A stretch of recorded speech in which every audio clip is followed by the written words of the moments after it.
Welcome welcome welcome. स्वागत है दोस्तों एक और नई वीडियो में।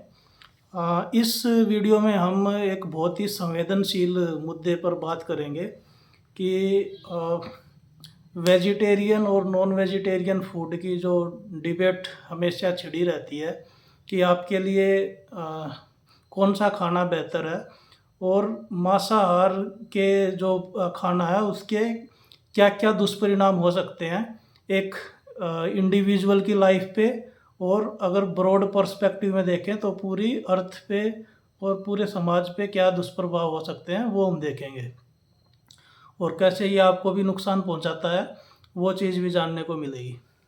अच्छा, एक चीज़ तो मैं बता दूं कि अगर आपको लगता है कि ये जो वीडियो है इसकी स्पीड थोड़ी स्लो है तो आप इसको 1.5x पे या 2x पे भी देख सकते हैं, क्योंकि थोड़ा सा जो स्टाइल है शुरू में वीडियो बनाने का वो ऐसे ही रहता है, धीरे धीरे इसमें थोड़ा फास्ट हो जाएगा। ओके, तो हम शुरू करते हैं। देखो, इसके कई सारे अलग अलग दृष्टिकोण से हम इस चीज़ को समझ सकते हैं। जैसे अगर सोच के देखो, अगर आपके प्लेट में अ, आपका भोजन जो है अगर वो किसी जानवर की आखिरी चीख पुकार से जुड़ा हुआ है तो सोचो कितना खराब लगेगा, है ना। जानवर जो होते हैं वो बेसिकली वो हमारी तरह ही दर्द महसूस करते हैं और उनकी भी भावनाएं होती हैं और उनको भी पीड़ा होती है। लास्ट टाइम पे वो भी चिल्लाते, चीखते चिल्लाते हैं।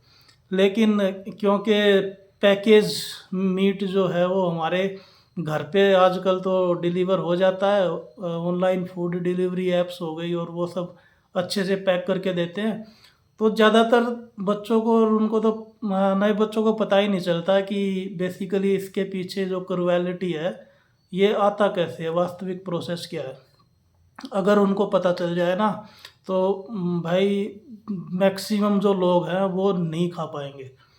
जैसे किसी एक कोटेशन पढ़ा था मैंने कहीं पे कि अगर जो हमारी स्लोटर हाउसेस हैं उसकी अगर दीवारें शीशे की होती तो दावा है कि आधे से जो ज़्यादा लोग हैं 90% वो मांसाहार छोड़ चुके होते, वो खा ही नहीं पाते। तो ये चीज़ है। एक चीज़ और ऐसे सोच के देखो कि जानवर तो जानवर होते हैं। अब जो आपके पेट्स हैं, कुछ लोग क्या घर में कुत्ता बिल्ली खरगोश ये सब पालना पसंद करते हैं, तो ये कितने प्यार करते हैं लोग अपने पालतू पशुओं से। अगर उनको खाने के लिए बोल दिया जाए तो क्या आप खा पाएंगे? तो भाई जानवर तो जानवर है। अब मुर्गे बकरे और उन्होंने क्या बिगाड़ा आपका, वो भी तो वैसे ही इनोसेंट जानवर है। और अभी जो रिसेंटली पीछे सुप्रीम कोर्ट का वो डिसीजन आया था ना कुत्तों को लेके कि उनको एक बंद करके और अलग जगह पे छोड़ के आओ, तो वहाँ पे बहुत सारे लोगों की है ना जो हिपोक्रेसी थी वो देखने को मिली। बहुत सारे लोग जो चिकन और मटन अच्छे से दबा के खाते हैं और अपने कुत्तों को भी खिलाते हैं, वो लिख रहे हैं एनिमल राइट्स के लिए कि हम तो जानवरों को प्यार करते हैं और ये सुप्रीम कोर्ट का डिसीजन बड़ा ख़राब है, ऐसा नहीं होना चाहिए। ये भाई सिर्फ कुत्तों के लिए ही तुम्हारी सिंपैथी क्यों जागती है? तुम दूसरे जानवरों के लिए आवाज़ क्यों नहीं उठा सकते? तुम खुद मांसाहार क्यों नहीं छोड़ सकते? तुम अपने दोस्तों को क्यों नहीं समझा सकते? फैमिली वालों को क्यों नहीं बता सकते? अवेयरनेस क्रिएट क्यों नहीं कर सकते? तो ये चीज़ है।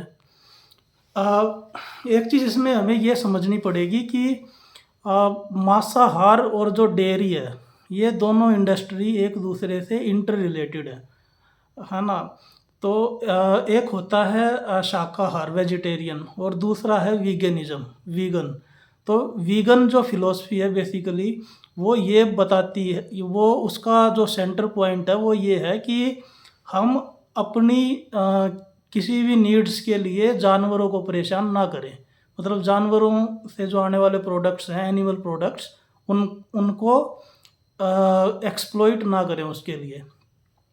तो उसमें जितने भी एनिमल प्रोडक्ट्स हो गए आपके, मैक्सिमम तो डेयरी वाले हो गए, दूध वाले, और फिर अंडा हो गया, मांस तो है ही, फिर चमड़ा हो गया, शहद हो गया, और जितने भी जानवरों से आने वाले प्रोडक्ट्स हैं, सिल्क हो गया, तो उस सब वो सब जो है वो जानवरों को हिंसा करके कहीं न कहीं प्राप्त होते हैं, तो उस सब को छोड़ने की बात करता है और एक बहुत ही अ, अहिंसात्मक और पीसफुल जीवन जीने की बात करता है वीगनिज़्म। तो हालाँकि वो तो वेजिटेरियन से एक नेक्स्ट स्टेप पे है। तो पहले अगर आप मांसाहार करते हैं, किसी कारणवश आपकी आदत रही है, संस्कार है, तो आप कोशिश कर सकते हैं पहले उसको आप शिफ्ट होके पहले वेजिटेरियन बनें, उसके बाद फिर आप दूध वगैरह का इस्तेमाल कम करें, वीगन की तरफ भी आप बढ़ सकते हैं। एक चीज़ ये देखो कि जो नॉन वेजिटेरियन फूड है, मांसाहार है, वो बहुत सारी बीमारियों की भी जड़ है। बहुत जल्दी बीमारियाँ आ जाती हैं जो लोग नॉन वेजिटेरियन खाना खाते हैं। जैसे जो जानवरों से आने वाली बीमारियाँ हैं, ज़ूनोटिक डिजीज़ बोलते हैं, तो वो डायरेक्ट ह्यूमन बॉडी में एंटर कर जाती हैं। जैसे मुर्गियों में जो फ्लू आ जाता है और दूसरी कितनी सारी बीमारियाँ हैं, कोरोना के टाइम में भी समस्या थी। तो अगर आप मांसाहार करते हैं तो बीमारियाँ आने के चांस बहुत ज़्यादा होते हैं। कोलेस्ट्रॉल बढ़ा रहता है, हार्ट रिलेटेड प्रॉब्लम होती हैं। अच्छा, दूध पीने से दूध के प्रोडक्ट्स यूज़ करने से बहुत सारे लोगों को लैक्टोज़ इंटॉलरेंट हो जाते हैं, स्किन की प्रॉब्लम शुरू हो जाती हैं, मुँह पे पिंपल्स हो जाते हैं। तो ये ज़्यादातर डेयरी प्रोडक्ट्स ज़्यादा यूज़ करने से होते हैं। तो और जो अगर आप इसी जगह पे अगर आप वेजिटेरियन वीगन डाइट लेते हैं, तो उसमें जो है एक अलग से शरीर में एनर्जी बनी रहती है, अंदर से एक अच्छा लगता है कि हम जो है क्रुएल्टी फ्री लाइफ जी रहे हैं। तो ये है।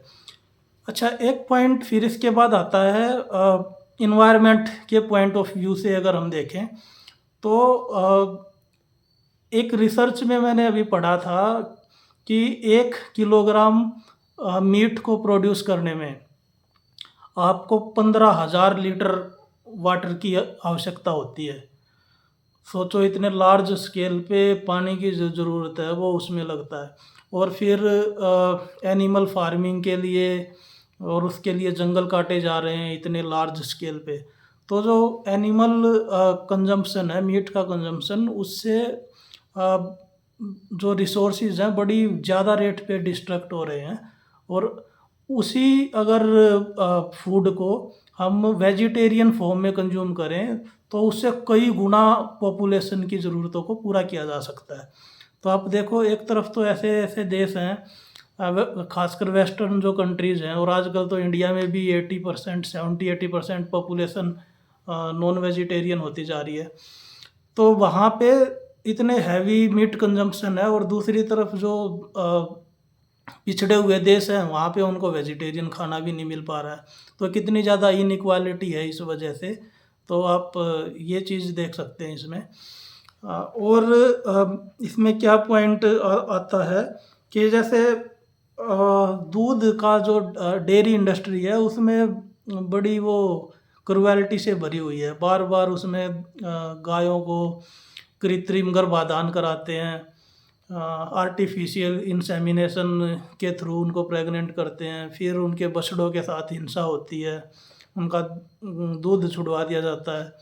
तो ये सारी जो प्रॉब्लम है ये इससे रिलेटेड है। फिर जब गाय और भैंस दूध देना बंद कर देती है तो फिर उसका एक ही उपाय होता है, उसको वैसे तो चारा खिलाते रह नहीं सकते, तो उसको फिर भेजो स्लॉटर हाउस में, तो वहाँ पे फिर उसको काट दिया जाता है और उसका मांस खाया जाता है। तो सोच के देखो, अगर मीट इंडस्ट्री और डेयरी इंडस्ट्री ये एक दूसरे से इंटर रिलेटेड है बहुत ज़्यादा, एक दूसरे को सब्सिडाइज करती हैं। हमें मीट इंडस्ट्री की वजह से ही मिल्क प्रोडक्ट्स कम रेट पे मिलते हैं, और क्योंकि गाय और उनका भैंस का पहले दूध में इस्तेमाल होता है फिर मीट में इस्तेमाल होता है, तो इसी वजह से ये एक दूसरे पे डिपेंडेंट होके चल रही हैं। अब दोस्तों, इसका नुकसान क्या है? सबसे बड़ा नुकसान तो जो है ना वो इंसान के शरीर पे तो पड़ता ही है, मन पे पड़ता है सबसे ज़्यादा।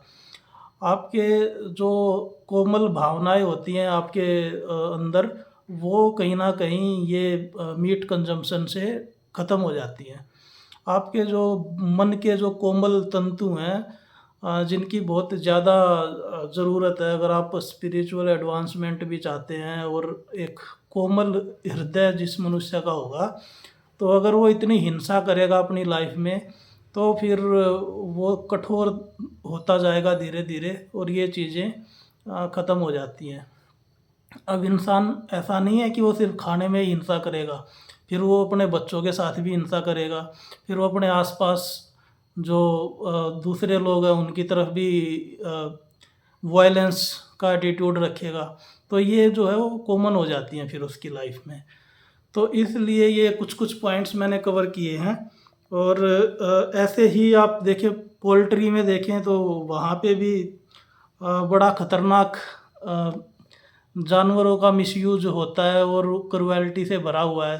उनको मुर्गियों को किस गंदी हालत में रखा जाता है और वो तो जो अंडे होते हैं उनको तो एक तरीके से मुर्गी का मेंस्ट्रुअल वेस्ट बोला जाता है। तो कैसे कोई इन चीज़ों को खा सकता है? थोड़ा-सा विचार करें। इसके लिए बेसिकली आप अपने जीवन लाइफ़स्टाइल को चेंज करने के लिए, फूड हैबिट्स को चेंज करने के लिए ज़्यादा कुछ नहीं, बस एक स्ट्रॉन्ग डिटर्मिनेशन चाहिए। अगर आप मन में ठान लेते हैं और अवेयर हैं कि जानवरों की तरफ एनिमल राइट्स, आप सोचें कि कोई ज़िंदा जीव है और उसकी तरफ थोड़ी करुणा की दृष्टि आपको दिखानी है, तो ये छोड़ना बड़ा आसान है। हाँ, मेरे आस-पास भी बहुत सारे ऐसे एग्ज़ाम्पल रहे हैं जो मैंने देखे हैं, जो पहले मीट कंज़्यूम करते थे, मांसाहार करते थे, बाद में फिर जब उनको अवेयरनेस हुई तो उन्होंने अपना लाइफ़स्टाइल चेंज किया, फूड हैबिट्स चेंज करी और वो आजकल पूरा वेजिटेरियन है। जैसे पहला तो एग्ज़ाम्पल मैं खुद ही हूँ। मैं पहले पारिवारिक माहौल की वजह से मैंने 8वीं 9वीं क्लास तक मांसाहार किया है। हमारे घर में खाते थे लोग, तो बच्चे को क्या पता होगा, उसको भी खिला देते हैं, तो मैं खाता था। लेकिन जब पता चला मुझे कि जो मांस है वो पेड़-पौधों से नहीं आता, वो तो जानवरों को काट के आता है। तो तब जाके फिर वो मैंने जो है वो उसको वहीं पे त्याग कर दिया। घरवालों ने विरोध भी किया लेकिन मैंने स्ट्रिक्टली मना किया और फिर एक बार आप जब स्ट्रॉन्ग डिटर्मिनेशन करते हैं ना, तो फिर आपके आसपास का माहौल भी वैसा ही हो जाता है। तो बाकी लोग भी फिर आपसे प्रभावित होते हैं। अभी कुछ लोग मेरे मित्र हैं जो बंगाल से बिलॉन्ग करते हैं, तो सोचो बंगालियों के लिए कितना इम्पोर्टेंट होता है, बहुत ज़्यादा वो मीट कंज़्यूम करते हैं। लेकिन उनमें से कुछ ऐसे मेरे दोस्त हैं जो इन चीज़ों को उन्होंने समझा, जाना, अवेयर हुए और अब बिल्कुल वो वेजिटेरियन हो गए हैं। वो मांस छूते नहीं हैं, ना मछली खाते हैं, ना कुछ है। तो बेसिकली एक स्ट्रॉन्ग डिटर्मिनेशन और जानवरों के प्रति थोड़ी-सी सहृदयता रखने का परिणाम है। आप वो कोशिश करें, थोड़ी कंपैशन दिखाएँ। आपकी थाली से ज़्यादा इम्पोर्टेंट किसी की लाइफ़ है, तो आप वो चीज़ सोचें। तो बस आपसे हाथ जोड़ के यही निवेदन है कि अगर आप अपनी लाइफ़ को थोड़ा फ्रीडम देना चाहते हैं, थोड़ी-सी अच्छी दिशा में लेके जाना चाहते हैं, तो शांत मन से सोचें कि क्या ये इतना ज़रूरी है? क्या इसको चेंज नहीं किया जा सकता? क्या हम प्लांट बेस्ड डाइट पे नहीं जी सकते? तो थोड़ा-सा विचार करें। अगर आपके कुछ क्वेश्चन्स हैं, कोई डाउट है, अगर आपका कोई आर्गुमेंट है इसके अगेंस्ट में कोई क्वेश्चन पूछना है, तो आप कमेंट सेक्शन में लिख सकते हो। आपके सजेशंस वेलकम हैं। अगर कोई पॉइंट अनएड्रेस्ड रह गया होगा जिसको हम नहीं ले पाए, तो उसको लेके फिर हम आगे दोबारा इसका सेकंड पार्ट बना देंगे।